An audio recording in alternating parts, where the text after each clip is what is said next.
So we are in the beautiful Habasha Gardens. Habasha is dear to my heart.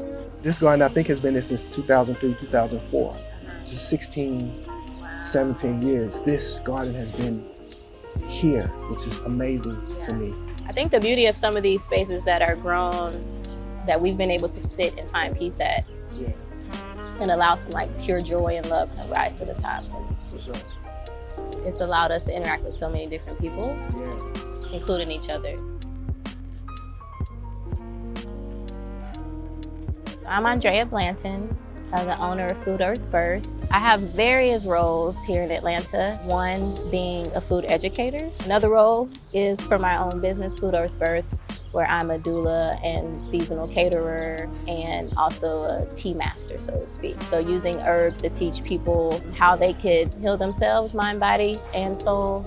My name is Khari Diop. I'm a grower, basically, for all intents and purposes. I feel like I'm a steward of the earth. My journey with food began in the womb.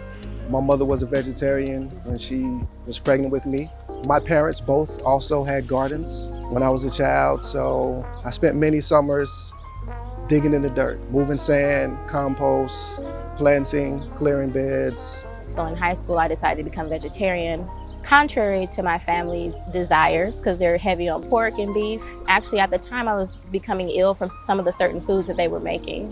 And I later found out it was because of some of the seasonings and additives that were found in our foods. And so from there, my journey to actively heal myself started. I changed my diet to a plant-based diet back in '97.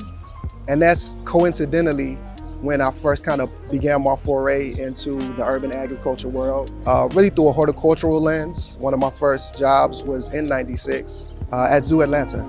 I was working in the horticultural department. That change in my diet, I think, really changed my mindset and my outlook towards where food was coming from. Working in the produce department and having some interaction with growers back in the mid-90s and learning what organic foods were, how the production of organic foods was beneficial to the environment, our bodies, our communities, our species. Now, I remember the first time I saw you. I remember us meeting at Truly Living Well. We met there a couple different times, but one time in particular, I knew I was going through a rough patch at work. Ooh. Yeah, I was stressed out, and you saved my life. Ooh. Yeah, that's how I think of that. Like, you offer me some light in the darkness. Okay. And that was at a garden. True. Which that garden saved my life. Really? Yes. I didn't know that. A part of my food story, even though I started, back in high school in my family's home, there was a point in my life, like after I had my first two children, that it was emotionally hard. And I had a friend who noticed that, and she was like, hey, I want to take you to this community garden that I know about in Atlanta, in the city. At the time, I didn't really know what magic was going to happen in my life. I knew I was at a low point emotionally and just kind of feeling like I gave up on life in a way. A part of me was dead. And so walking the grounds of the farm, it was like, whoa. I used to just sit at the market and just watch people out in the fields and not really step out into the space, but just kind of be there and know that my children can run freely. It was safe. We can interact people. We can talk about food. So once I finally stepped out and actually taste the herb off the plant, there was something that went through me. And then you could say it's the DNA or the genetic codes that's in these seeds that have gone through thousands of years of being planted and producing and cultivating and serving others in so many beautiful ways. Seeds of resilience is pretty much just what it is. Like, these seeds have gone through so much and they're giving out so much at the same time. I'm looking around at this beautiful garden. This is actually one of the original gardens that I helped to cultivate. So that's why I'm looking around.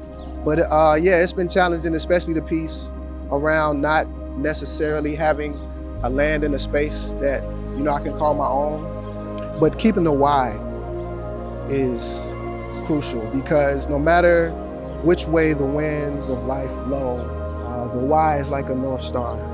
It's always sort of refreshing and reinvigorating to connect with the reasons for doing this work, the genesis of it. And for me, that was wanting to see our people be free. And we know food is a key to freedom. In fact, it may be the key. Yeah.